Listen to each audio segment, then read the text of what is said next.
أشهد أن لا إله إلا الله وحده لا شريك له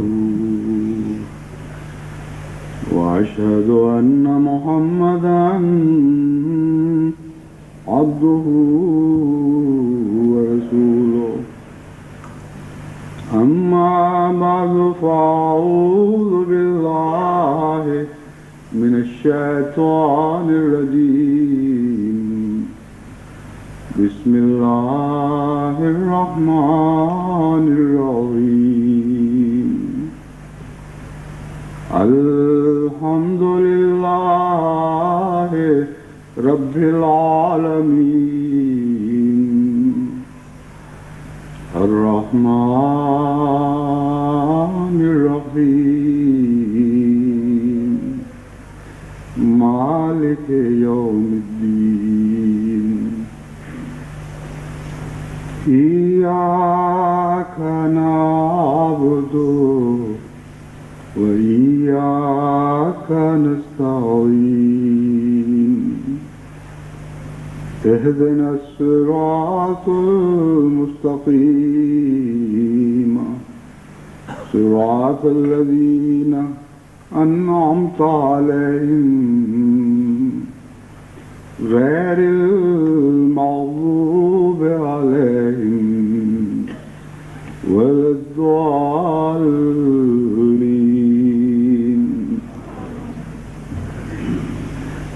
گزشتہ جمعے پہ قناعت کا مضمون بیان کرتے ہوئے میں نے یہ گزارش کی تھی کہ قناعت کا فقدان انسان کو شرک کی طرف لے جاتا ہے. اس کا یہ مطلب نہیں کہ جو شخص قانع نہیں وہ مشرک ہو جاتا ہے، بلکہ قناعت کے فقدان کے نتیجے میں شرک میں مبتلا ہونے کے خطرے پیدا ہو جاتے ہیں. اور قناعت اور شرک کے درمیان اللہ تعالیٰ نے صبر کی حفاظتی دیوار قائم فرمائی ہے. اس لیے صبر کو دوسری تمام صفات میں ایک غیر معمولی مقام حاصل ہے، اور قرآن کریم نے صبر پر بے انتہا زور دیا ہے. ان کا آپس میں کیا تعلق ہے، اس سلسلے میں اس مضمون کو کچھ مزید واضح کرنا چاہتا ہوں. قناعت کی مثال تو اس خیالی جن کی طرح ہے جو حضرت سلیمان کے متعلق کہا جاتا ہے کہ انہوں نے بوتل میں بند کر دیا تھا. اگر انسانی نفس بوتل میں بند کر دیا جائے اور اسے کھل کھیلنے کی اجازت نہ دی جائے، اسے اپنے مرضی سے جس طرف چاہے اس طرف سر اٹھا کر نکل بھاگنے کی اجازت نہ دی جائے، تو گویا وہ حضرت سلیمان کا جن بوتل میں بند ہو گیا ہے، اور اس کا نام قناعت ہے. جب یہ جن ایک دفعہ بوتل سے آزاد ہو جاتا ہے تو انسانی نفس کو ہر سمت میں کھل کھیلنے کا موقع ملتا ہے، اور بہت سی شاخیں پھوٹتی ہیں اور پھوٹتی چلی جاتی ہیں، اور نفس کی طلب کی کوئی حد نہیں رہتی. انسانی فطرت کے اندر خدا تعالیٰ نے تمناؤں کا ایک لا انتہا سلسلہ پیدا کر دیا ہے، یعنی اس کے بیج رکھ دیے ہیں، اور تمناؤں کی کوئی حد نہیں ہے، اور کوئی ایسی سمت نہیں ہے جس سمت سے تعلق رکھنے والی کوئی انسانی تمنا موجود نہ ہو یا پیدا نہ ہو سکتی ہو. تو اس پہلو سے چونکہ انسانی نفس قناعت کے بوتل سے باہر نکل کر آزاد ہو جاتا ہے، اس کو روکنے کے لیے چاروں طرف صبر کی دیواریں قائم کرنی پڑتی ہیں، اور اگر صبر نہ ہو تو پھر اس کے بعد سوائے شرک کے کچھ بھی نہیں رہتا. یعنی لازماً انسان کی ہر تمنا انسان کو اگر کلیتاً آزاد ہو جائے اور صبر نے اس کو روکا نہ ہوا ہو تو وہ شرک کی طرف لے جائے گی۔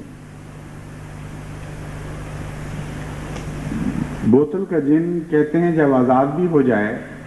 تو بعض وظائف سے بعض لوگ اس کو قابو کر لیا کرتے ہیں۔ چنانچہ ایک زمانہ ایسا تھا جبکہ مسلمان علماء میں بکثرت اس بات کا چرچا ہوا کرتا تھا کہ کوئی ایسا وظیفہ معلوم ہو کہ کون سا وہ وظیفہ ہے جس سے ہم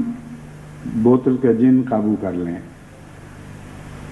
اور جنوں کے قابو کرنے کا مضمون پھر بڑھتے بڑھتے ایک آزاد نفس کی طرح خود اپنی ذات میں شاخیں نکالنے لگا۔ شروع تو اس سے ہوا تھا کہ حضرت سلیمان کا جن جب آزاد ہوا تو اس کو قابو کرنے کے لیے کچھ وظیفے ہیں، ان وظیفوں کی تلاش کی جائے، اور اس کے بعد پھر ایک جن نہیں رہا، 1000 سمتوں میں 1000 جن پیدا ہو گئے۔ ہر انسانی خواہش سے تعلق رکھنے والا ایک جن بن گیا،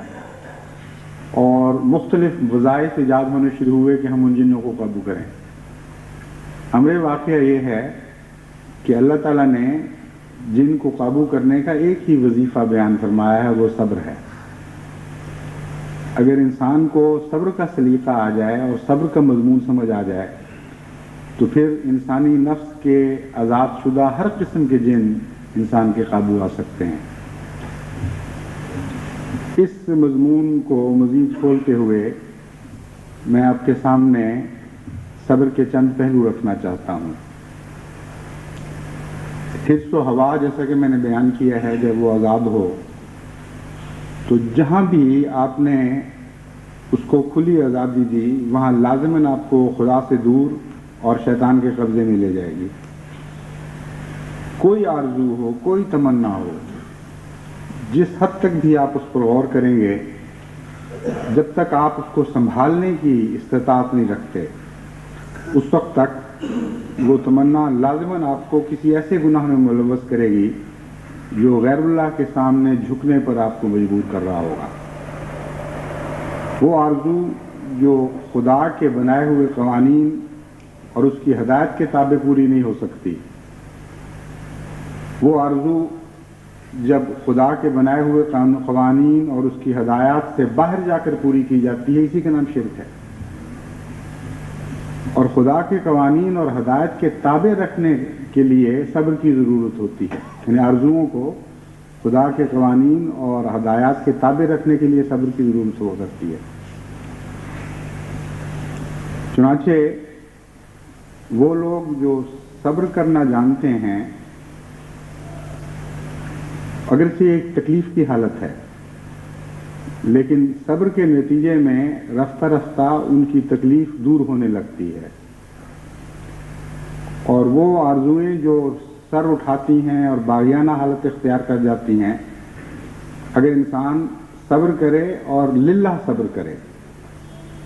تو ان کی باغیانہ حالت میں کمی آنی شروع ہو جاتی ہے، ان کی شورش اور شوخی میں کمی آنی شروع ہو جاتی ہے، اور رفتہ رفتہ انسان کو اسی حالت پر ایک چین مل جاتا ہے،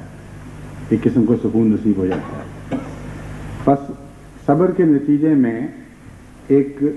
انسانی آرزوؤں کی سمت دوسرا رخ اختیار کرتی ہے، واپسی شروع کر دیتی ہے،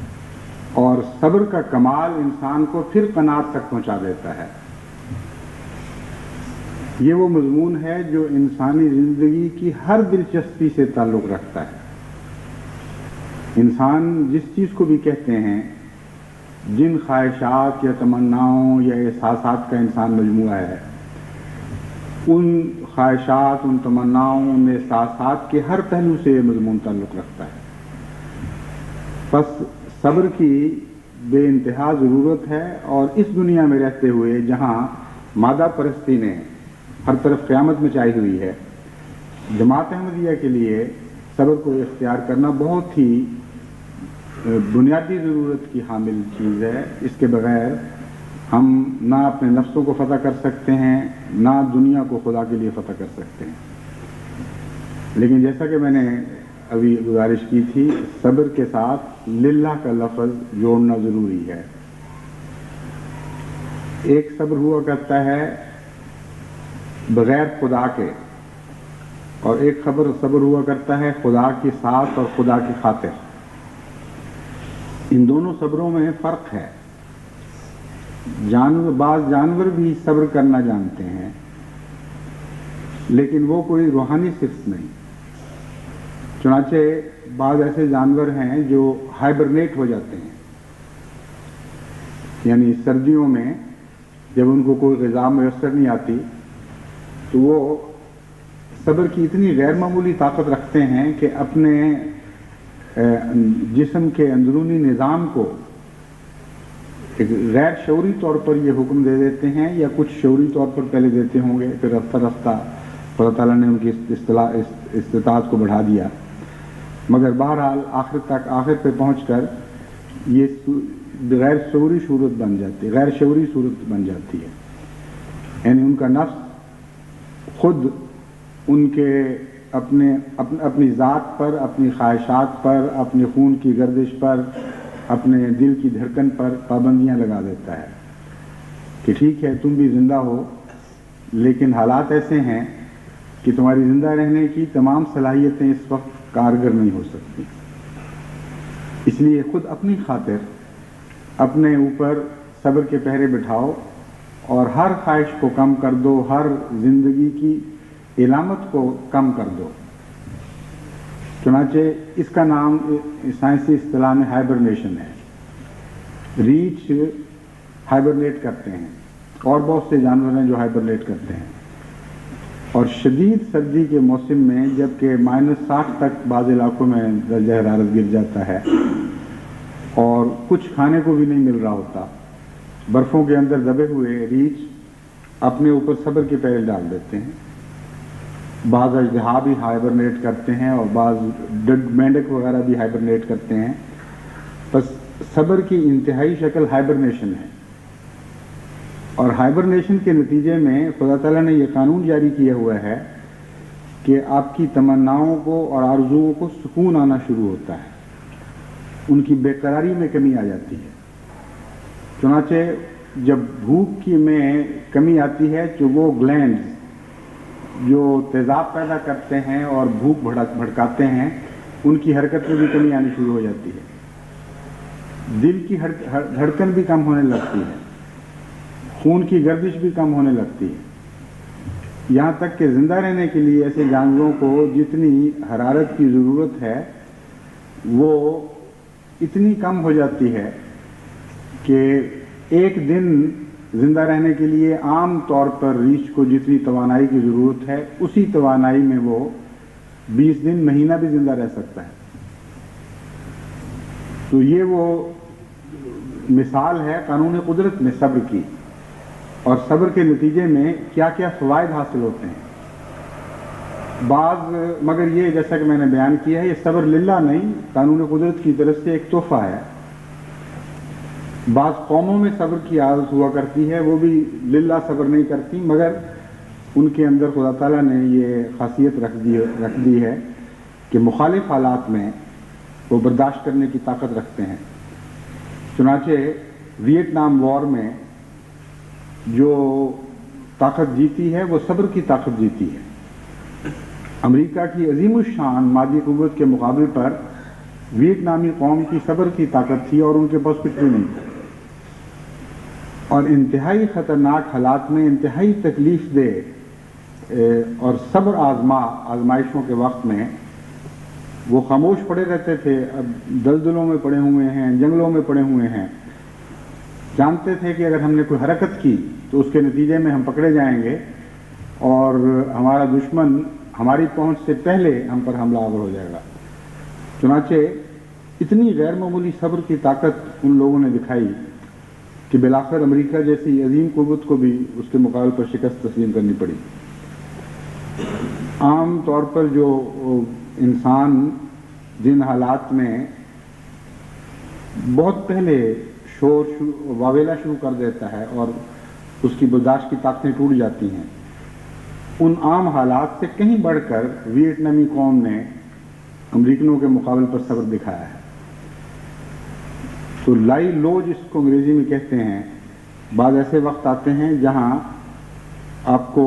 اپنے نفس کو بھلا کر، اپنی خواہشوں کو بھلا کر خاموش بیٹھنا پڑتا ہے۔ یہ بھی ایک قسم کی ہائبرنیشن کی قسم ہے، ہائبرنیشن ہے جس کا اطلاق انسانی زندگی پر بھی ہوتا ہے، یعنی صرف حیوانی زندگی پر نہیں۔ تو جن قوموں کو صبر کی یہ طاقت نصیب ہو کہ اگر مخالفانہ حالات ہیں تو کوئی حرج نہیں، وقت بدلے گا، جب تک وقت نہ بدلے جس طرح بھی ہے ہم اس پہ گزارا کریں گے، یہ صرف صبر کی ہے جو زندگی کی حفاظت کیا کرتی ہے۔ لیکن یہ بھی جیسا کہ میں نے بیان کیا دنیا میں للہ نہیں ہوا کرتا، بلکہ اپنے نفس کی خاطر، اپنے قومی تقاضوں کی خاطر انسان اختیار کرتا ہے۔ لیکن قرآن کریم جس صبر کی ہدایت کرتا ہے وہ للہ صبر ہے،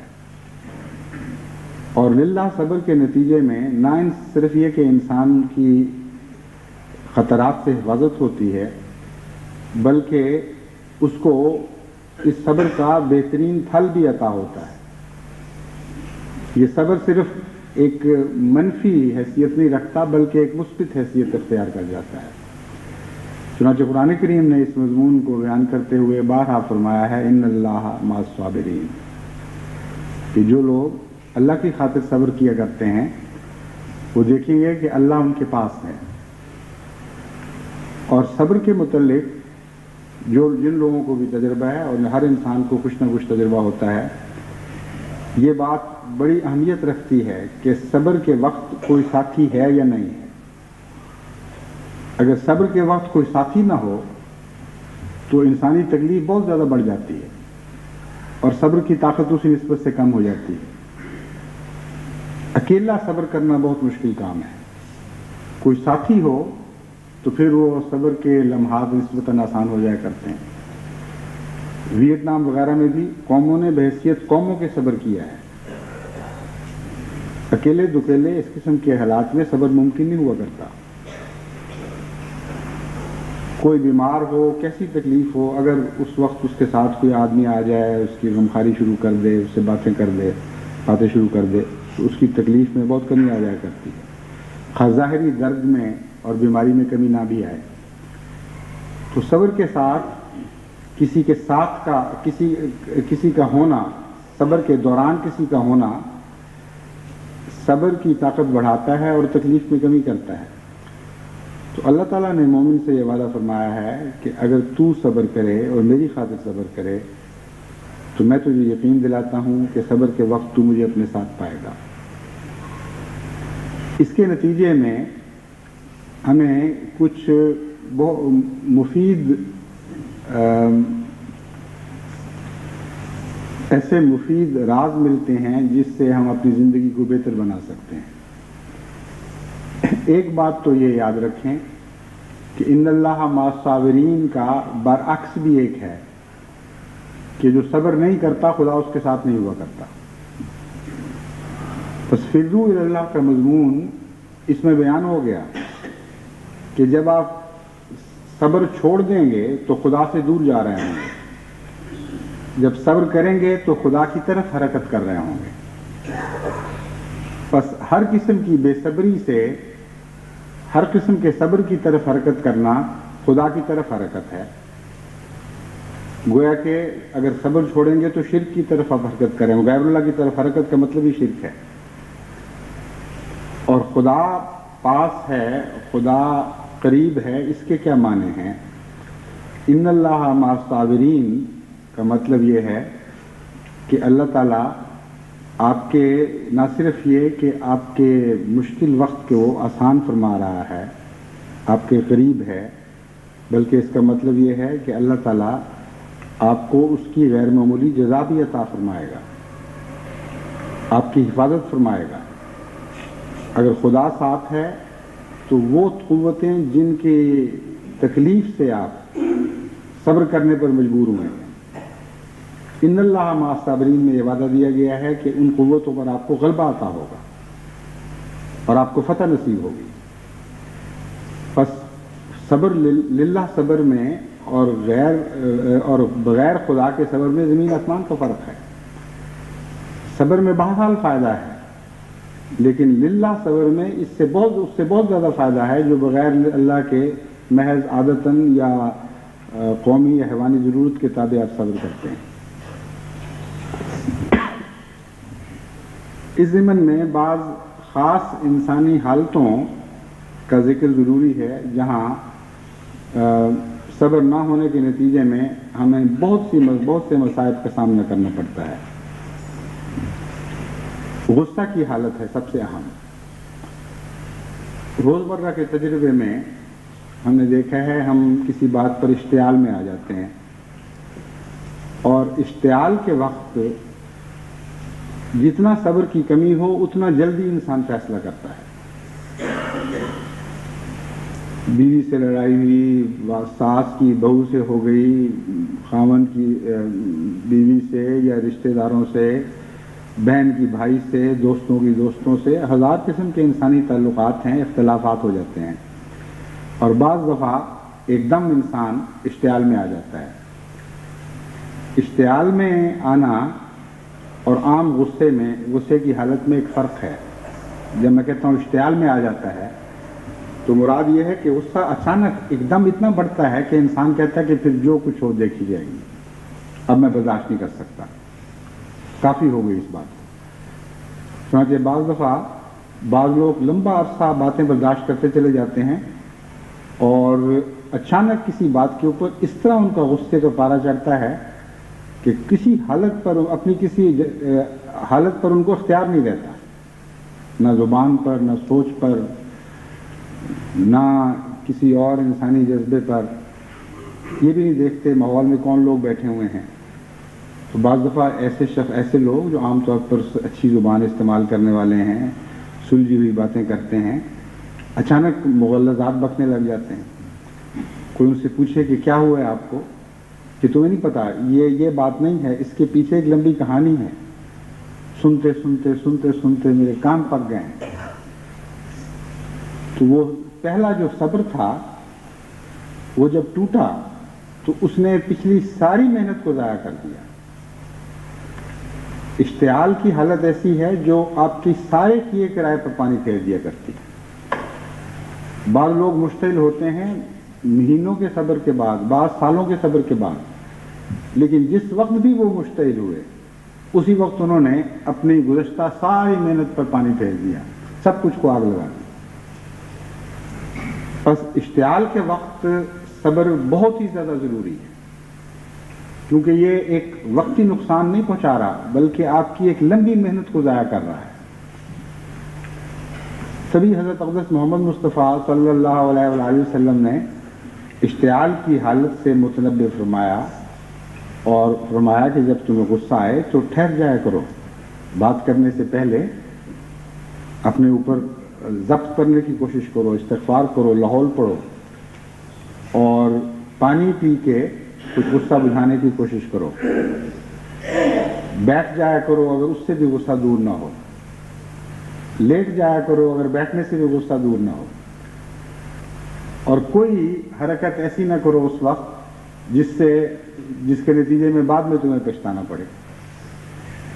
جیسا کہ میں نے بیان کیا ہے، اشتعال کی حالت کیونکہ انسان سے ضبط کی طاقت دور کر دیتی ہے، اور مزاح مزاح والی ایک کیفیت پیدا ہو جاتی ہے، جو کچھ ہوگا دیکھا جائے گا، مزاح نہیں، جو بھی گزر جائے گی، جس سے کہا جاتا ہے دیکھی جائے گی، اب ہمیں کوئی پرواہ نہیں، عواقب سے انسان بے خبر ہو جاتا ہے۔ ایسی حالت میں خدا تعالیٰ سے بھی بغاوت پیدا ہو جاتی ہے، اور انسان کے بعض لوگ کہہ دیتے ہیں اچھا پھر ٹھیک ہے، اگر جہنم ہے تو جہنم میں سے، اب ہمیں کوئی پرواہ نہیں۔ وہ وقتی غصہ بعض دفعہ ایسے خوفناک نتائج پیدا کرتا ہے کہ ساری عمر انسان اس کے اوپر استغفار کرے تب بھی اس گناہ کا داغ نہیں دھلتا۔ پاکستان میں کئی ایسے واقعات ہوتے رہتے ہیں۔ ایک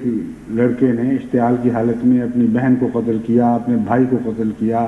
اپنے باپ پر حملہ آور ہوا، اور اب وہ پھانسی کی کوٹری میں منتظر پڑا ہے، پتہ نہیں کب اس کو پھانسی ہوئی بھی ہے یا نہیں، لیکن اس قید کی حالت سے اس کے مجھے بھی خط آتے رہے اور ایک مسلسل جہنم میں مبتلا ہے، لیکن کوئی نہیں کہہ سکتا کہ وہ جہنم صرف یہیں تک محدود رہے گی یا آگے تک بھی جائے گی، اللہ بہتر جانتا ہے۔ لیکن وہ وقت ایسا تھا ایک چند لمحوں کا جس میں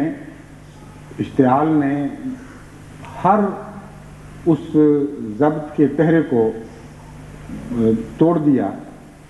جو خدا تعالیٰ کی طرف سے انسان کو مختلف قسم کے خطرات اور مصائب سے بچانے کے لیے عطا ہوئے ہوتے ہیں۔ اللہ تعالیٰ نے ہماری ہر حالت کے اوپر کچھ پہرے دار عطا فرمائے ہوئے ہیں اور وہ ہماری حفاظت کرتے ہیں۔ صبر ٹوٹنے سے اچانک یوں معلوم ہوتا ہے جیسے سارا حفاظتی نظام ٹوٹ گیا ہے۔ انسانی آرزوؤں اور تمناؤں اور خواہشات اور جن چیزوں سے بھی انسان بنا ہوا ہے، ان کی ہر سمت میں، ان کی ہر سڑک پر جہاں سے وہ چیزیں گزرتی ہیں، ان کو خدا تعالیٰ نے پہرے دار مقرر فرمائے ہوئے ہیں، اور یہ پہرے دار ہیں جو صبر کے نظام کے تابع کام کر رہے ہیں۔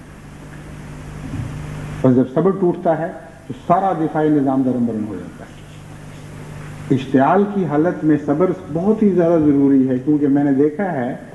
کہ اکثر جو مجھے خاندانی اور نجی جھگڑوں میں شکایتیں ملتی ہیں اور تکلیفوں کی اطلاعیں ملتی ہیں، ان کی بنیاد اشتعال پر ہوا کرتی ہے۔ اشتعال تو انسان کو پیدا ہو جاتا ہے، بعض دفعہ غصہ تو پیدا ہو جاتا ہے، لیکن جب وہ انسان مشتعل ہو جائے اور اختیار نہ رہے اپنے اوپر، اس کے نتیجے میں جو اس کے منہ سے باتیں نکلتی ہیں یا جو حرکتیں اس سے سرزد ہوتی ہیں، وہ اپنا دائمی اثر پیچھے چھوڑ جایا کرتی ہیں۔ چنانچہ کئی دفعہ بعض خاندانوں کو سمجھاتے ہوئے انہوں نے کہا جی یہ تو ہو گیا، لیکن فلاں وقت اس نے جو میری ماں کے متعلق یہ بات کہی، اب میں اس کو نہیں بھول سکتا۔ ایسی کڑوی بات ہے کہ میں اس کے ساتھ زندہ نہیں رہ سکتا کہ وہ بات بھی رہے اسی جگہ اور یہ عورت بھی میرے ساتھ رہے اسی طرح، یا یہ خاوند بھی میرے ساتھ رہے اور یہ بات بھی میرے ساتھ رہے۔ وہ بات ایسی تلخ ہے جو ہمیشہ کے لیے اس کے دل میں کس گھولتی رہتی ہے، اور بعض دفعہ ایسی باتیں سامنے آتی ہیں جس کے نتیجے میں انسان سمجھتا ہے کہ کسی حد تک یہ شخص مجبور ہو چکا ہے، اور بات کیا تھی؟ بس ایک اشتعال کی حالت تھی۔ تو صبر کا مضمون بہت ہی وسیع ہے اور انسانی زندگی کے ہر پہلو سے تعلق رکھتا ہے، اور صبر سے باہر پھر شرک ہے، یعنی غیر اللہ کی طرف حرکت کرنا ہے۔ اگر انسان اشتعال پر صبر کر جائے اور حضرت اقدس محمد مصطفیٰ صلی اللہ علیہ وآلہ وسلم کی نصیحت کو سامنے رکھتے ہوئے کچھ دیر گزار لیں، تو وہ جو وقت آتا ہے دھماکے کا، وہ یکساں نہیں رہا کرتا۔ کچھ دیر کے بعد اس کو سکون ملنا شروع ہو جاتا ہے۔ جیسا کہ میں نے بیان کیا تھا، صبر رفتہ رفتہ قناعت کی طرف لے کے جاتا ہے، لیکن صبر کے مضمون کا وقت سے تعلق ہے۔ صبر کو وقت چاہیے۔ جب آپ صبر کو وقت نہیں دیں گے تو پھر دھماکہ پیدا ہو جائے گا۔ ہائی بلڈ پریشر ہو، انسان اس کے ساتھ 20 سال تک زندہ رہتا ہے، لیکن جب وہ بلڈ پریشر مشتعل ہو کر انسانی دماغ کی رگ پھاڑ دے، پھر تو اس کے لیے کوئی امید باقی نہیں رہتی، اور اگر رہے گا بھی تو مفلوج کی طرح زندہ رہے گا، کسی بنیادی انسانی طاقت سے محروم ہو کر زندہ رہے گا۔ اس لیے اشتعال ویسی چیز ہے جیسے بلڈ پریشر کا پارا اچانک چڑھے اور انسانی کسی ویل پر یا دماغ کی کسی رگ پر حملہ کرنے پر آمادہ ہو جائے۔ اگر اس وقت آپ اس کو روک لیں تو پھر رفتہ رفتہ وہ کم ہونا شروع ہو جائے گا، اور پھر وہ خطرے کا وقت ٹل جائے گا، اور پھر آپ کی زندگی نارمل طریقے پر بسر ہو سکتی ہے۔ اس لیے جماعت احمدیہ کو اشتعال پر قابو کرنے کی بہت زیادہ ضرورت ہے، خصوصاً اس لیے کہ جن اشتعالات کا ہمیں سامنا کرنا پڑتا ہے، ان اشتعالات میں بعض ایسے بھی ہیں جو عام دنیاوی تجربے سے بڑھ کر ہیں۔ مثلاً ماں باپ سے انسان کو محبت ہوتی ہے، اور اتنی محبت ہوتی ہے کہ بعض دفعہ اپنی ذات کے خلاف انسان باتیں برداشت کر لیتا ہے، ماں باپ کے خلاف نہیں کر سکتا۔ بعض ماؤں کو بچوں سے ایسا پیار ہوتا ہے کہ دوسروں کے اوپر بات برداشت کر لیں گی، خامن پر کر لیں گی، اپنے اوپر کر لیں گی، مگر بچوں پر کہیں بھی بات برداشت نہیں کر سکتے۔ اسی طرح الہی تعلقات میں بھی بعض مقامات ایسے ہوتے ہیں کہ جن پر انسان بات برداشت نہیں کر سکتا۔ حضرت مسیح موعود علیہ السلام کے زمانے میں ایک مرتبہ ایک گستاخ شخص حضرت مسیح موعود علیہ السلام کے پاس حاضر ہوا اور نہایت بدتمیزی کی باتیں شروع کی۔ حضرت مسیح موعود علیہ السلام نے تو پورے زبر اور سبز کا نمونہ دکھایا، لیکن حضرت صاحبزادہ عبداللطیف صاحب شہید بار بار بے قابو ہوتے تھے۔ اس لیے نہیں کہ ان میں صبر نہیں تھا، اس لیے کہ اپنے اوپر وہ یہ باتیں برداشت کر سکتے تھے، حضرت مسیح موعود علیہ السلام کے متعلق نہیں کر سکتے تھے۔ ایک اور شخص کے متعلق یہ واقعہ آتا ہے، ایک صحابی کے متعلق، حضرت مسیح موعود علیہ السلام نے جب اس کو سمجھایا کہ میں نے سنا ہے کہ تم نے اشتعال میں آ کر کسی دشمن کو اور کسی معاند کو بہت سخت لفظ کہے ہیں، تو تمہیں صبر کرنا چاہیے۔ اس کے جواب میں اس نے کہا کہ میرے آقا میں جانتا ہوں اس مضمون کو، یعنی یہ الفاظ نہیں مگر اس قسم کی باتیں اس نے پیش کی، لیکن آپ مجھے تو صبر کی تلقین کرتے ہیں کہ جب آپ کے متعلق کوئی بات ہو تو میں صبر کروں، لیکن جب حضرت محمد مصطفیٰ صلی اللہ علیہ وسلم پر کوئی حملہ کرتا ہے آپ کا صبر ٹوٹ جاتا ہے، آپ برداشت نہیں کر سکتے۔ تو میرا بھی یہی حال ہے، آپ کی محبت اتنی غالب ہے میرے دل کے اوپر کہ جب میں آپ کے اوپر کوئی حملہ کرتا ہے تو مجھ سے برداشت نہیں ہوتا۔ تو اس لیے بعض ایسے حالات ہوتے ہیں جماعت کے اوپر بھی جن میں انسانی عام دنیاوی تعلقات سے بڑھ کر آزمائش پڑتی ہے، اور بعض وقت ایک انسان کا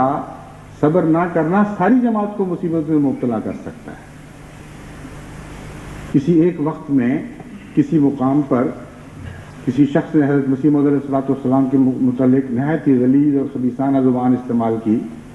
بعض لوگ کہتے ہیں کہ ٹھیک ہے میری قربانی کا وقت ہے، مجھے ذبح کر دیں، اب میں برداشت نہیں کروں گا، لیکن سوال یہ ہے کہ وہ وہاں اس ایک شخص کی غیرت کا سوال نہیں ہے، تمام جماعت کے معصوم مردوں، عورتوں، بچوں، بوڑھوں کی حفاظت اور ان کے امن کا سوال ہے، اور اعلیٰ جماعتی روایتوں کی حفاظت کا سوال ہے۔ اس لیے جس شخص کو صبر کی عادت نہیں وہ بعض دفعہ اپنے تمام ساتھیوں اور اپنے گروہ کے لیے بھی مشکل کا موجب بن سکتا ہے اور ان کے لیے خطرات کا موجب بن سکتا ہے۔ کئی دفعہ مجھے ایسی اطلاعات آئیں گزشتہ وقتوں میں جن سے پتہ چلا کہ اگر اللہ تعالیٰ نے غیر معمولی حفاظت اس وقت نہ فرمائی ہوتی تو ایک یا دو یعنی غیور کہلانے والے احمدیوں کی وجہ سے ساری جماعت کو بڑی مصیبت پڑ سکتی تھی۔ غیور کہلانے والے میں نے اس لیے کہا ہے کہ غیرت بھی کوئی ایسی صفت نہیں ہے جس کی حدود نہ ہوں، اگر حدود کے اندر ہے تو غیرت ہے، اگر حدود سے بڑھ گئی ہے تو وہ شوخی یا بے وقوفی بن جاتی ہے۔ اس لیے اسلام توازن کا نام ہے،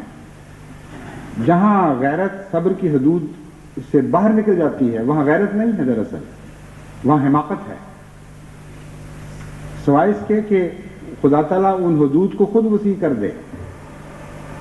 ایسے مقام بھی آتے ہیں جہاں غیرت کی کوئی انتہا نہیں رہا کرتی، مگر وہ اس وقت موقع نہیں ہے، وہ الگ مضمون ہے۔ حضرت اقدس محمد مصطفیٰ صلی اللہ علیہ وسلم کی زندگی میں ایسی مثالیں ملتی ہیں جن سے پتہ چلتا ہے کہ بعض مقامات پر غیرتوں کی حدود بھی توڑ دی جاتی ہیں، اور خدا کے لیے جو غیرت ہے بعض دفعہ لامحدود قرار دے دی جاتی ہے، مگر وہ اپنے مقامات ہیں، ان کے لیے ویسی حکمت کی ضرورت ہے اور اعلیٰ عقل و دانش کی ضرورت ہے ان باتوں کو سمجھنے کے لیے۔ مگر جہاں تک عام ایک احمدی کا تعلق ہے، اس بات کو خوب اچھی طرح یاد رکھیں کہ اگر آپ کو اپنے اشتعال کے وقت میں اپنے جذبات پر قابو کرنے کا سلیقہ نہیں، اگر اس وقت آپ کو صبر نہیں آتا تو آپ اپنے ذات کے لیے بھی خطرہ ہیں، اپنے گھر کے لیے بھی خطرہ ہیں، اپنے معاشرے کے لیے خطرہ ہیں، اور بعض صورتوں میں ساری جماعت کے لیے بھی آپ خطرہ بن سکتے ہیں۔ چھوٹی چھوٹی باتوں میں تو میں کرنا تو عام ہمارے گھروں میں اب دستور بن گیا ہے، اور جہاں یہ دستور زیادہ ہو جاتا ہے وہاں پھر یہ بات بڑھتے بڑھتے بد کلامی کی عام عادت مستقل بدخلقی میں تبدیل ہو جاتی ہے، پھر گھروں میں تو میں، پھر گلیوں میں تو میں بن جاتی ہے، سارا معاشرہ دکھنے لگتا ہے اس قسم کی بیہودہ حرکتوں سے۔ تو روزمرہ کی وقت اشتعال کی حالت سے پہلے کی جو حالت ہے اس میں اگر آپ صبر نہیں سیکھیں گے تو آپ اشتعال سے بھی نہیں بچ سکیں گے۔ روزمرہ چھوٹے چھوٹے غصوں کے وقت اپنی حفاظت کی ضرورت ہے، کیونکہ یہ نہیں ہو سکتا کہ آپ ہر روز کے عام غصوں سے تو اپنی حفاظت نہ کر سکیں اور مشتعل حالت میں آپ اپنی حفاظت کر سکیں۔ ہر چیز کے لیے ایکسرسائز کی ضرورت ہوتی ہے، ورزش کی، کثرت کی ضرورت پڑا کرتی ہے۔ یہ جو معرفتیں ہیں یہ اچانک حاصل نہیں ہوا کرتی۔ روحانی ترقیاں کوئی ایسی چیز نہیں ہے کہ اچانک آپ کو ایک دن میں روحانی ترقیات نصیب ہو جائے۔ جسمانی ترقیات کیوں نہیں نصیب ہو جاتی ہیں ایک دن میں؟ یہ دنیا کھیل نہیں ہے۔ قانون قدرت ایک بہت وسیع ایک نظام ہے جس کے تابع رہ کر ترقی ملا کرتی ہے، محنت کرنی پڑتی ہے، لمبے سفر کرنے پڑتے ہیں، وقت کی قیمت کا لحاظ رکھنا پڑتا ہے۔ اس لیے جب میں آپ کو کہتا ہوں کہ اشتعال پر قابو کریں تو ہرگز یہ وہم خیال نہ کریں کہ آپ نے میری بات سن لی، آپ کے دل پر اثر ہو گیا اور اب آج کے بعد آپ مشتعل نہیں ہو سکتے۔ اگر اب اپنے گھروں میں جا کر آپ مشتعل ہو جاتے ہیں، اگر اپنی دوستوں کی مجلس میں آپ مشتعل نہ صحیح یعنی عام غصے کے آثار ظاہر کرتے ہیں اور غصے کے وقت فوری بدلہ لینے کی کوشش کرتے ہیں، زبان کے چرکے لگا کر یا دل میں کینہ رکھ کر یہ فیصلہ کر کے کہ میں اس شخص کو بعد میں کوئی سبق سکھاؤں گا، تو اس کا مطلب یہ ہے کہ آپ کبھی بھی کسی حالت میں بھی اشتعال کے خطروں سے بچ نہیں سکیں گے۔ یہ وہ چھوٹے چھوٹے روزمرہ کے تجربے ہیں جن میں آپ کو ورزش کرنی پڑے گی اور کانشیس رہنا پڑے گا، باخبر رہنا پڑے گا اپنے حالات پر۔ روزمرہ دیکھنا ہوگا کہ اب مجھے اس باری اس ناراضگی پر میں نے کیا رد عمل دکھایا، اس ناراضگی پر میں نے کیا رد عمل دکھایا، پھر خود اپنی تربیت کرنی ہوگی اور گزشتہ دنوں کے مقابل پر حال سے مقابلہ کرنا ہوگا۔ آئندہ زمانوں میں پھر اس بات پر نظر رکھنی ہوگی۔ رفتہ رفتہ طریقے آپ کو خدا تعالیٰ خود سلیقہ عطا کر دے گا۔ بچوں کو آپ دیکھیں جن کو خیال ہو اپنے جسم کمانے کا، وہ ورزشیں شروع کرتے ہیں، پھر رفتہ رفتہ ان کو پتہ چلتا ہے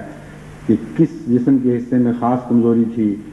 کون سی نئی ورزش کی ضرورت ہے، اور یہ سلسلہ جاری رہتا ہے یہاں تک کہ انسان ترقی کرتے کرتے اس مقام تک پہنچتا ہے جہاں تک اس کا پہنچنا اس کی اپنے جسم کا معراج ہے۔ ہر انسان کے جسم کا اور ہر انسان کے اخلاق کا اپنا اپنا ایک معراج کا مقام ہوا کرتا ہے، اس سے آگے انسان نہیں بڑھ سکتا۔ اس سے آگے جب بڑھنے کی کوشش کرے پھر وہ اپنے آپ کو نقصان پہنچانا شروع کر دیتا ہے۔ اسی لیے بعض لوگ جن کو اندر روحانی صلاحیتیں زیادہ نہیں، جب زیادہ روحانی بنتے ہیں تو پاگل ہو جاتے ہیں۔ ان کے اوپر کوئی اپنے اوپر ان کو کسی قسم کا کنٹرول قائم باقی نہیں رہتا، نظم و ضبط نہیں ان کا ٹوٹ جاتا ہے۔ بعض لوگ وظیفے کرتے کرتے بالکل دماغ حواس کھو بیٹھتے ہیں، اور ایسی اطلاعیں مجھے ملتی رہتی ہیں بیچارے کہ فلاں آدمی بیچارہ بہت نیک تھا اور نیکی میں پاگل ہو گیا۔ دراصل استطاعت سے باہر جانے کی اس نے کوشش کی تھی، اس لیے اس نے اپنا دماغی توازن کھویا ہے، نیکی کے نتیجے میں نہیں، کیونکہ نیکی کی تعریف میں یہ داخل ہے کہ توازن اختیار کرو، اور اسلام ہے ہی دین وسطی، یعنی دین وسطی حالت کا دین، وسطی حالت پر رکھنے والا دین۔ تو بہرحال یہ تو ضمناً ایک ذکر آیا تھا، میں آپ کو یہ بتا رہا تھا کہ غصے کے اوپر ضبط کرنے کی کوشش آپ روزمرہ اپنے گھروں میں شروع کریں، اپنے دوستوں کے تعلقات میں شروع کریں، اپنے دفتری تعلقات میں شروع کریں، اور رفتہ رفتہ آپ دیکھیں گے کہ آپ کے اندر سے ایک نیا زیادہ طاقتور زیادہ عظیم وجود پیدا ہونا شروع ہو گیا ہے، اور اس کا جو فائدہ ہے وہ صرف منفی نہیں رہے گا، یعنی یہ نہیں ہوگا کہ آپ پھر مشتعل ہو کے کوئی ایسی بات نہ کر سکیں گے جس سے آپ کی ساری زندگی کی محنتیں ضائع ہو جائیں، ہمیشہ کے لیے اپنے آپ کو ہلاک کرنے والے بنیں، بلکہ آپ دیکھیں گے کہ ان اللہ مع الصابرین کا وعدہ آپ کے حق میں پورا ہو رہا ہے۔ علم جس کو عطا ہو اس کو خدا اس کے قریب آ جایا کرتا ہے، اور رفتہ رفتہ صبر کے نتیجے میں انسان کے اندر الہی طاقتیں پیدا ہونی شروع ہو جاتی ہیں۔ اس لیے صبر خواہ غصے کی حالت پر ہو یا کسی اور حالت پر ہو، ہمیشہ آپ کو صبر خدا کی طرف لے کے جائے گا، اور اگر وہ اس نیت کے ساتھ کیا گیا ہو کہ خدا مجھے ملے، تو اس کے نتیجے میں تو پھر مزید ایسے روحانی فوائد بھی انسان کو حاصل ہوں گے جن کی تفصیل کا یہاں اس وقت موقع نہیں نہ وقت ہے، لیکن ہر انسان جس کو ان امور کا تجربہ ہے وہ جانتا ہے، یا جس کو نہیں ہے وہ اس کو علم ہو جائے گا۔ یہ ایسی چیزیں ہیں جو روز مرہ آپ کو محسوس ہوں گی، یعنی جب آپ خدا کی خاطر کسی ایک پہلو سے صبر اختیار کرنے کی کوشش شروع کر دیں گے تو میں آپ کو یقین دلاتا ہوں کہ روز مرہ آپ خدا کو اپنے پہلے سے قریب تر پائیں گے۔ یہ ہے فرار اللہ، یہ ایک فرضی بات نہیں ہے، ایک حقیقت ہے، ایک سائنسی حقیقت ہے۔ خدا اس طرح نہیں ملا کرتا کہ اچانک سارے کا سارا مل جائے۔ خدا لا محدود ہے، آپ محدود ہیں۔ آپ اپنی حدود میں سے اپنے حدود کے دائرے میں جس حصے کو خدا کا بناتے چلے جائیں گے اس حصے میں خدا آنا شروع ہو جائے گا، اور ہر حصے میں بھی مکمل نہیں آ سکتا۔ جس حد تک کسی حصے کو آپ خدا کے سپرد کرنا شروع کرتے ہیں اس حصے میں اتنا ہی خدا کا عمل دخل زیادہ شروع ہو جاتا ہے۔ اس کا آخری مقام وہ ہے جس کو ہم مقام محمدیت کہتے ہیں۔ قل ان صلاتی و نسکی و محیای و مماتی للہ رب العالمین کا مقام ہے، لیکن اس پر میں انشاءاللہ بعد میں روشنی ڈالوں گا جب تبتل اللہ کا مضمون بیان کروں گا۔ قناعت کے ایک طرف صبر کا پہرا ہے جو شرک سے انسان کو بچاتا ہے، اور دوسری طرف تبتل اللہ کا مضمون ہے جو توحید خالص اور توحید کامل عطا کرتا ہے۔ ایک طرف منفی خطرات سے بچانے والی قوتیں ہیں، اور خدا کی طرف لے جانے والی، جس حد تک وہ منفی خطرات سے بچے انسان اس حد تک خدا کے قریب ہوتا ہے۔ لیکن وہ قرب کی حالت اور ہے، جو قرب کی حالت تبتل اللہ کے نتیجے میں عطا ہوتی ہے وہ بہت ہی عظیم الشان حالت ہے، اور وہ محض صبر سے عطا نہیں ہوا کرتی بلکہ وہ ایک زیادہ گہرا اور زیادہ وسیع مضمون ہے۔ بہرحال اس کی باتیں انشاءاللہ بعد میں ہوں گی۔ اب میں آپ کو بتانا چاہتا ہوں کہ خوف کی حالت میں صبر اور حرص کی حالت میں صبر،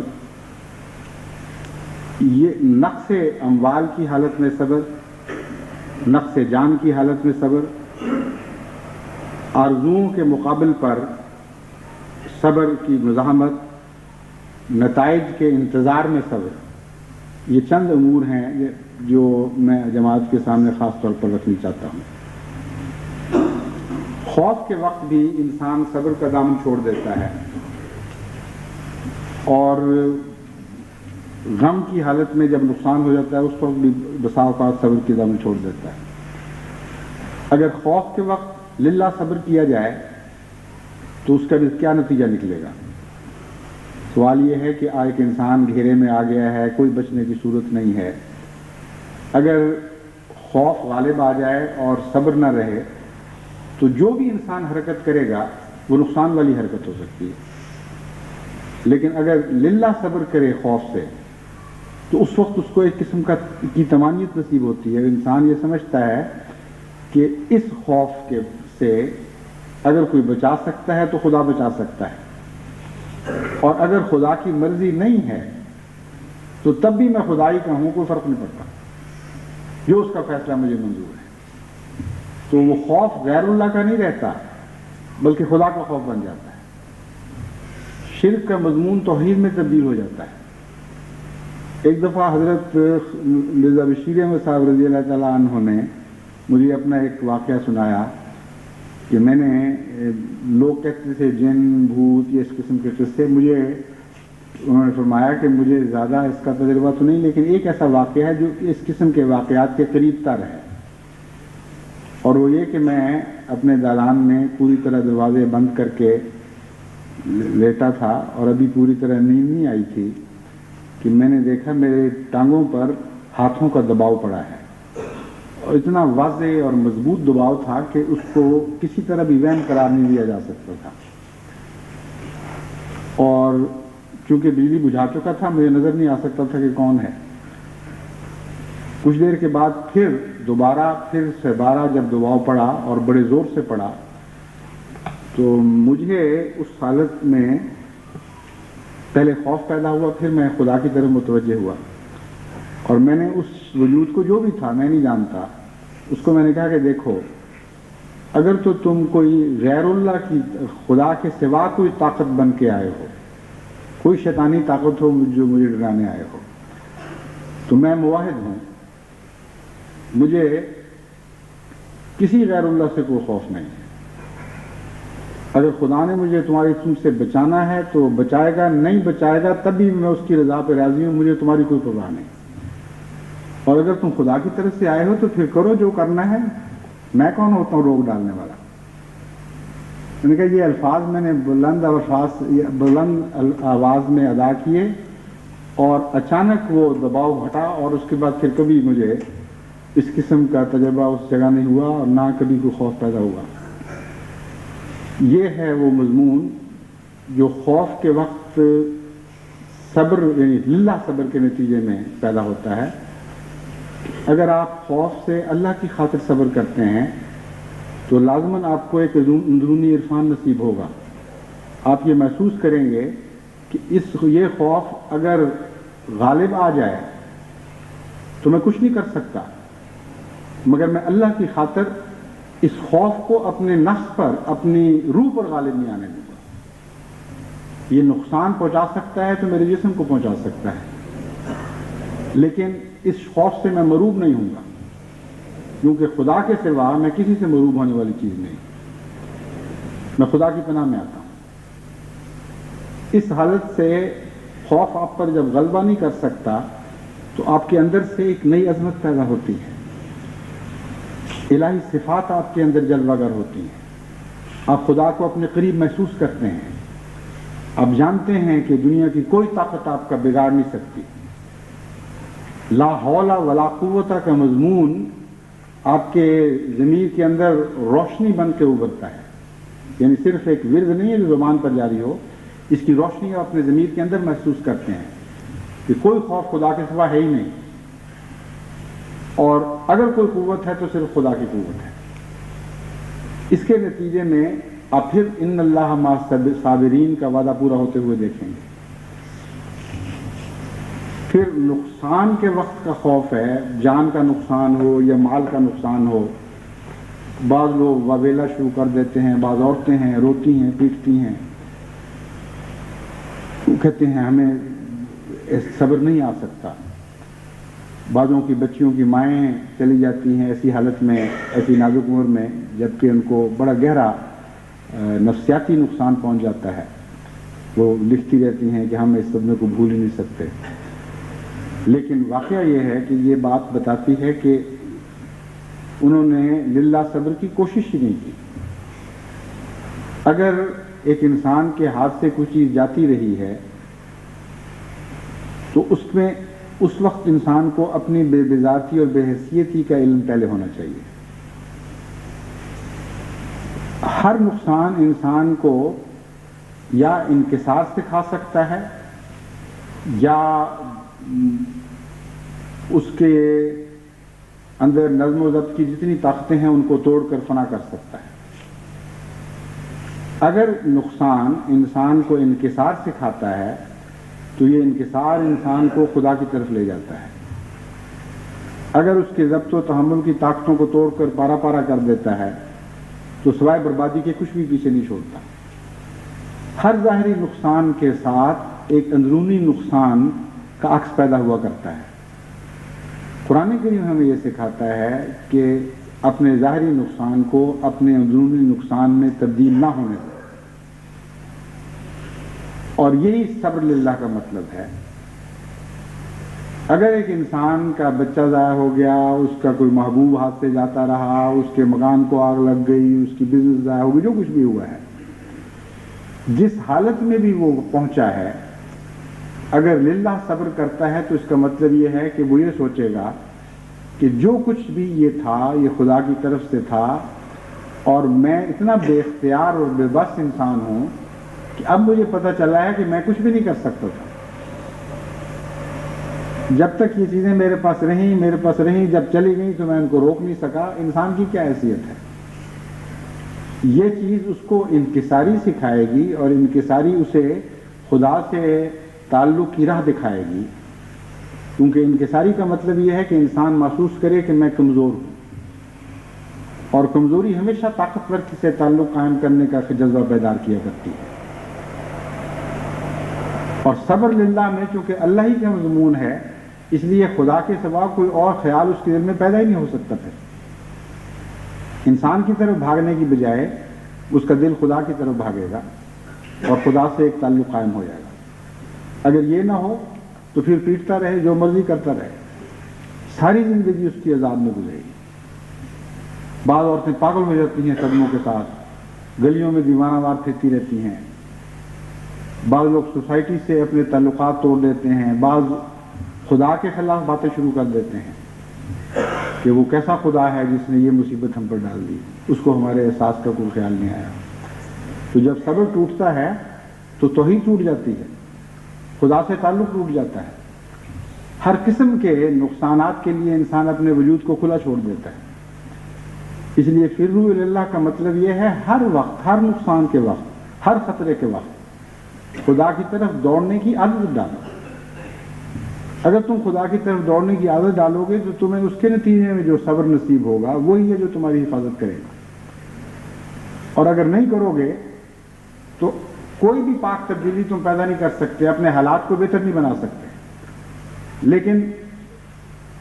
نقصان صرف تمہارا بیرونی نہیں رہے گا، تمہاری اندرونی دنیا بھی اجڑ جائے گی، جو کچھ تمہارے پاس ہے وہ بھی ہاتھ سے جاتا رہے گا۔ اس لیے صبر کو بڑے تفصیل سے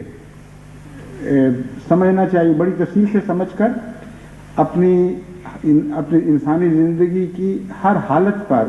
اس کو صادق کرنا چاہیے، اس کا اطلاق کرنا چاہیے۔ اور اب اس کے بعد اب آپ دیکھیں گے، یعنی جب بھی آپ کے اوپر کوئی نہ کوئی حالت طاری ہوگی، اور روزانہ ہوتی رہتی ہے انسان پر، بعض خطرے تھوڑے ہوتے ہیں، بعض بڑے ہوتے ہیں۔ انسان جب صبح کے وقت آنکھ کھولتا ہے تو جب تک شام کو تھک کر اس کو نیند مافیہ دنیا و مافیہ سے غافل نہیں کر دیتی، بے شمار تجارب سے انسان گزرتا ہے۔ ضروری تو نہیں کہ کوئی بہت بڑا طوفان ہی آ جائے تو تب انسان کو پتہ چلتا ہے کہ میں خطروں میں گرا ہوا ہوں۔ کوئی چھوٹی سی خبر آ گئی کسی نقصان کی، اور کچھ نہیں تو گھر میں کوئی برتن ٹوٹ گیا، کسی بچے نے چھینک ماری تو ماں کو خطرہ پیدا ہوا، یہ بیمار ہو جائے گا۔ روزمرہ کی باتیں، پتہ چلا کہ یہ کوئی چیز مہنگی لے آیا ہے، کوئی چیز خرید کے آئی عورت تو دائیں بائیں پاؤں کی بجائے ایک ہی پاؤں کی دونوں جوتیاں خریدی گئیں، کوئی چیز لی ہے اس میں کوئی سوراخ تھا، اس کا نقصان کا بعد میں پتہ چلا۔ ایک مسئلہ ہے، کوئی انسانی زندگی تو مسائل سے گھری ہوئی ہے، صبح سے شام تک یا امیدیں بن رہی ہیں، یا نقصان کی خبریں آ رہی ہیں، یا خوف ہے، یا رجا ہے، کوئی نہ کوئی حالت تو انسان پر رہتی ہے۔ ان حالتوں میں آپ اللہ کی طرف دوڑنے کی کوشش کریں، یہ ہے وہ بات جو میں آپ کو سمجھانا چاہتا ہوں۔ اگر ان چھوٹی چھوٹی حالتوں میں آپ نے عادت نہ ڈالی خدا کی طرف دوڑنے کی، تو پھر بڑے وقتوں میں آپ نہیں دوڑ سکیں گے۔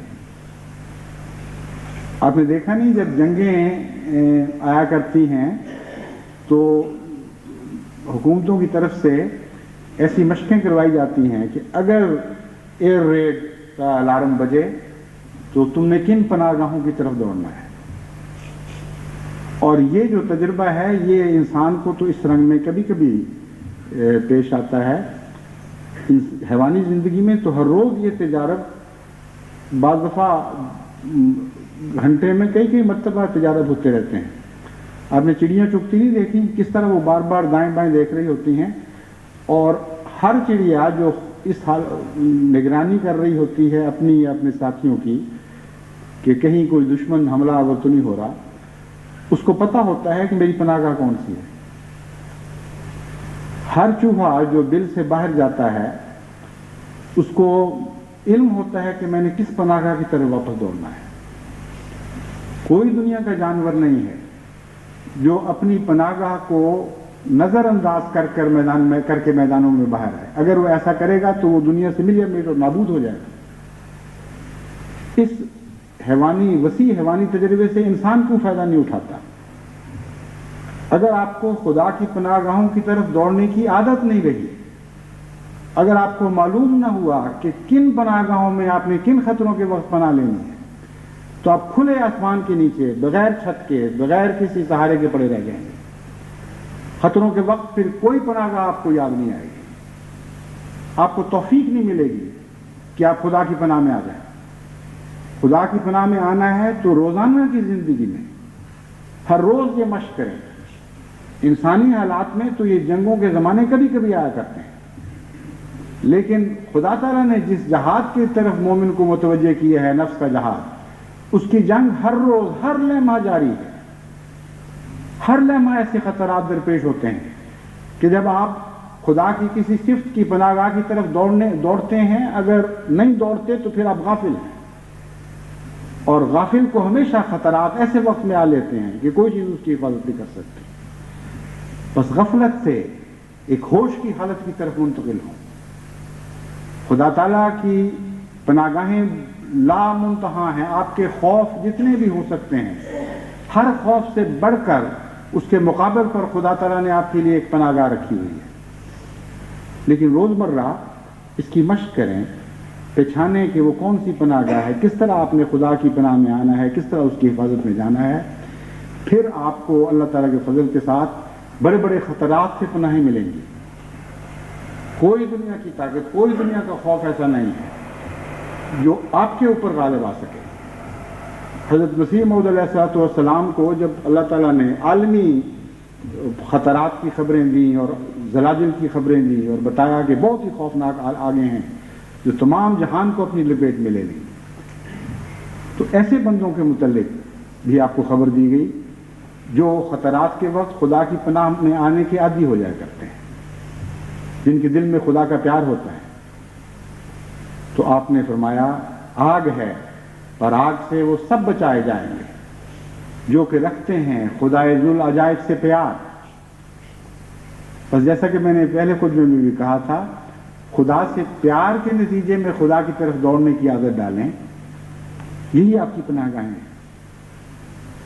ہر مشکل, ہر خطرے کے وقت, ہر امید کے وقت, ہر آرزو کے وقت, ہر نقصان کے وقت, ہر حرص کے وقت یہ سوچیں کہ میں اس حالت میں اپنے خدا کو کیسے پا سکتا ہوں. یہ ہے وہ شعوری طور پر پناہ گاہ ڈھونڈنا. اور آپ حیران ہوں گے کہ کوئی انسانی حالت ایسی نہیں ہے جو انسان کو خدا کی طرف نہ لے جائے, یعنی لے جانے کی صلاحیت نہ رکھتی. ہر انسانی تجربہ دو راہیں رکھتا ہے, یا خدا سے دور لے جانے کی راہ یا خدا کی طرف جانے کی راہ. اور ہر روز انسان اپنے خدا کی طرف بڑھنے کی صلاحیت رکھتا ہے, اس کو مواقع عطا کیے جاتے ہیں, لیکن ہم میں سے اکثر بدنصیبی سے ان مواقع کو کھوتے چلے جاتے ہیں. بس جماعت کو فروا الی اللہ کے مضمون کی طرف توجہ کرنی چاہیے, اور جیسا کہ میں نے بیان کیا ہے, قناعت سے یہ مضمون نصیب ہوتا ہے, اور قناعت کے نتیجے میں پھر اور عظیم الشان ترقیات عطا ہوتی ہیں. اگر قناعت نہیں تو پھر صبر کی عادت ڈالیں, اور اگر صبر نہیں ہے تو پھر خدا واحد کے ساتھ آپ کا کوئی تعلق قائم نہیں رہے گا, کیونکہ بے صبری لازماً شرک اور شیطانیت کے ویرانوں کی طرف انسان کو لے جاتی ہے, وہاں بھی اس کو کچھ نصیب نہیں ہوا کرتا. اس لیے بے صبری در حقیقت نامرادی کی طرف لے کے جاتی ہے. سب کچھ کھو دینے کا نام بے صبری ہے, اور جو خدا نہیں دیتا وہ غیر کوئی دے نہیں سکتا کبھی. دھوکہ ہے، صرف سراب ہے. جب انسان اس سراب کی پیروی کرتا ہے تو وہاں خدا کو پاتا ہے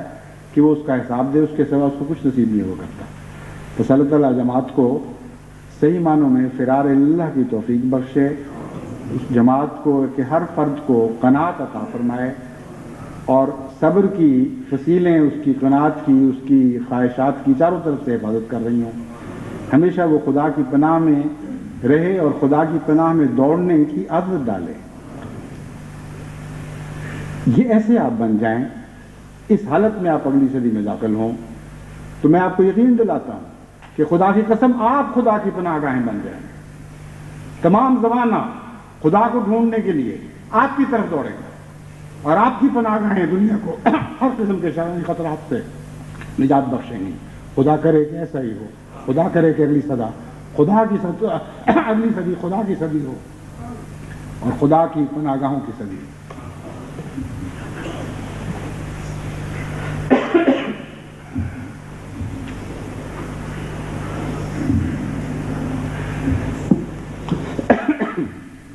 الحمدللہ نحمدہ ونستعینہ ونستغفرہ ونؤمن بہ ونتوکل علیہ ونعوذ باللہ من شرور انفسنا ومن سیئات اعمالنا من یہدہ اللہ فلا مضل لہ ومن یضلل فلا هادي له ونشهد أن لا إله إلا الله وحده لا شريك له ونشهد أن محمدا عبده ورسوله.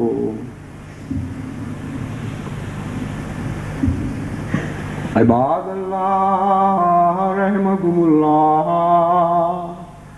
ان اللہ یامر بالعدل والإحسان وإیتاء ذی القربى وینہی عن الفحشاء والمنکر والبغی یعظکم لعلکم تذکرون. اذکروا اللہ یذکرکم وادعوہ یستجب لکم وَلَذِكْرُ اللَّهِ أَكْبَرُ.